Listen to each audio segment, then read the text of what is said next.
Ibrahim, the honored members of the Malaysian and Philippine delegations, members of the press corps, ladies and gentlemen, good evening. Prime Minister Dato Seri Anwar Ibrahim and I had a cordial and productive discussion on Philippines-Malaysia bilateral cooperation, reaffirming our two countries' desire to revitalize relations as we traverse past the pandemic, then through the years that towards a new normal. As immediate neighbors, the Philippines and Malaysia recognize the importance of maintaining peace and security in our region. As such, we agreed to continue our cooperation on political and security matters, rekindling the joint commission meetings and joint initiatives to combat transnational crime and terrorism. With the ongoing impacts of the pandemic and geopolitical upheavals challenging our national economies and the prospects of a global recovery, we agreed to reinvigorate trade and investment exchanges with a special focus on the halal industry, agriculture and food security, and the digital economy.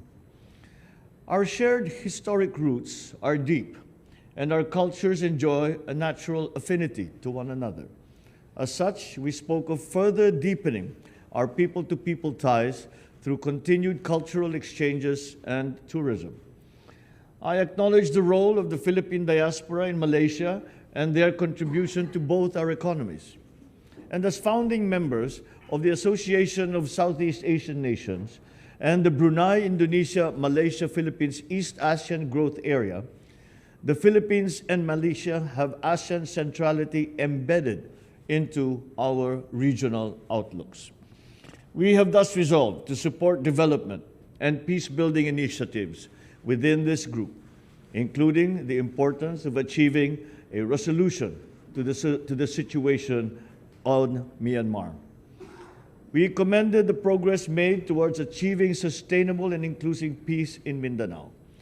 It is a culmination of years of effort and sincerity amongst all parties, which will soon realize the dividends of peace.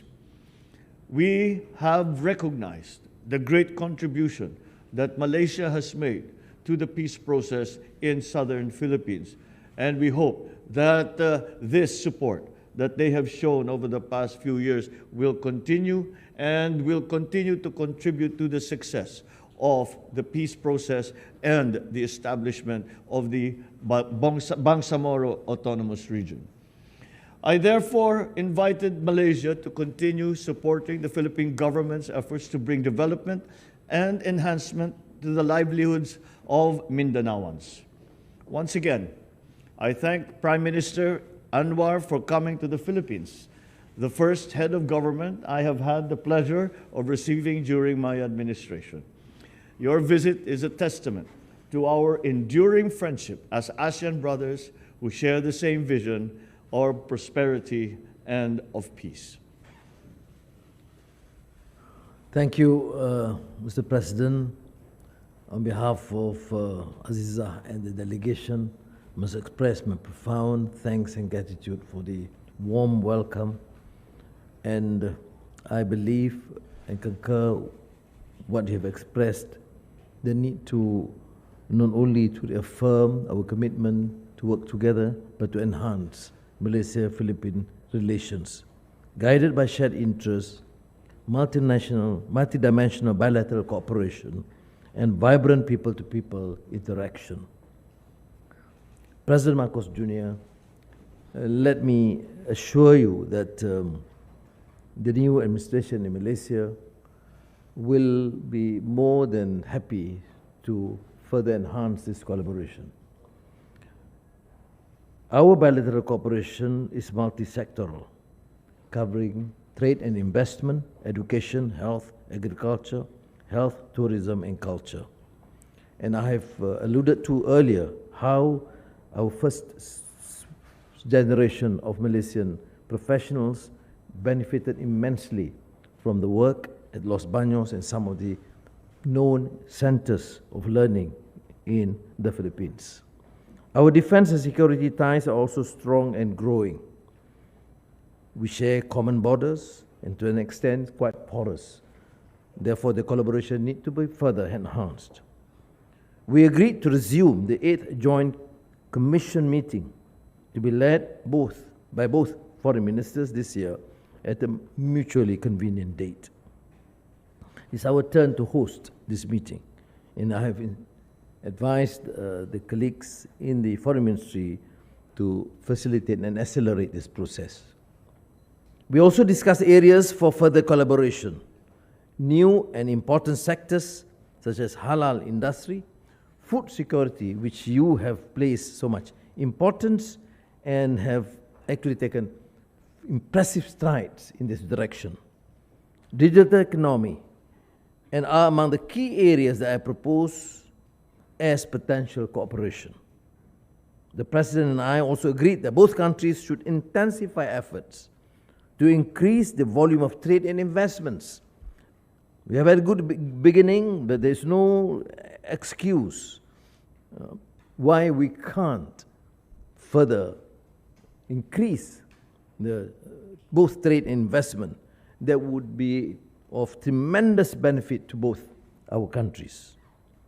We also agreed that we should deepen the existing strong people-to-people ties through closer cultural and tourism collaboration, education, and sports. Malaysia stands ready to explore potential new collaboration with the Philippines in this regard. Now, the peace process in Mindanao. I must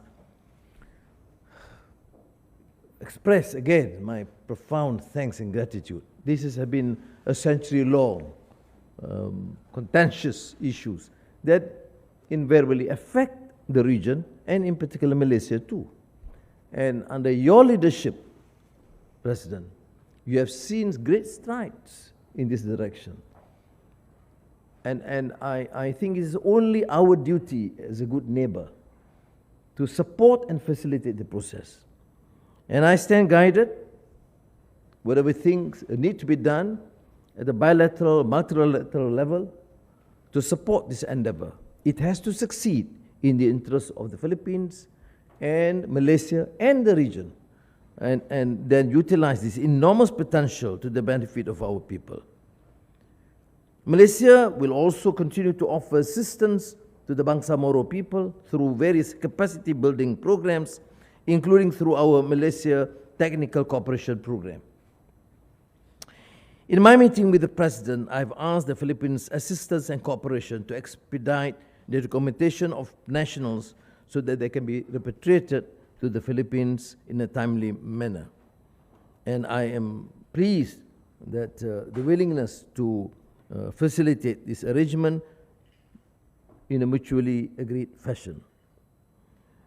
We also reiterated our commitment to continue supporting and enhancing cooperation with the BIMMP, IAGA, including hosting the Brunei, Indonesia, Malaysia, Philippines Facilitation Center. I did express my concern about the contentious, unresolved Myanmar issue, which is affecting Malaysia adversely due to the huge number of refugees, exceeding 200,000 people now in Malaysia. The President, in his wisdom, has reiterated the need for the 5-point consensus, but I would certainly suggest, with his experience and wisdom, to explore new areas, how the Myanmar junta can be persuaded to work and collaborate as a team within ASEAN and resolve the outstanding issues which cannot be considered as purely internal because it's affecting the security and welfare of the region. We did discuss the South China Sea issue, and I shared President Marcos Jr.'s concern that due to the complexity and sensitivity of the issue, we should try and engage and take the position at the multilateral level between ASEAN so that we have a comprehensive approach and achieve an amicable resolution to this outstanding problem. Maraming salamat Singapore, Mr. President. I am extremely pleased. I must reiterate again that I was first here in Malacañang Palace when President Marcos was the president as the young Minister of Agriculture, and how pleased I am to be back here with Marcos Jr. Kambombong to be there. And thank you very much for this hospitality, and I'm of course deeply touched by your kind words and support. Thank you. Thank you very much.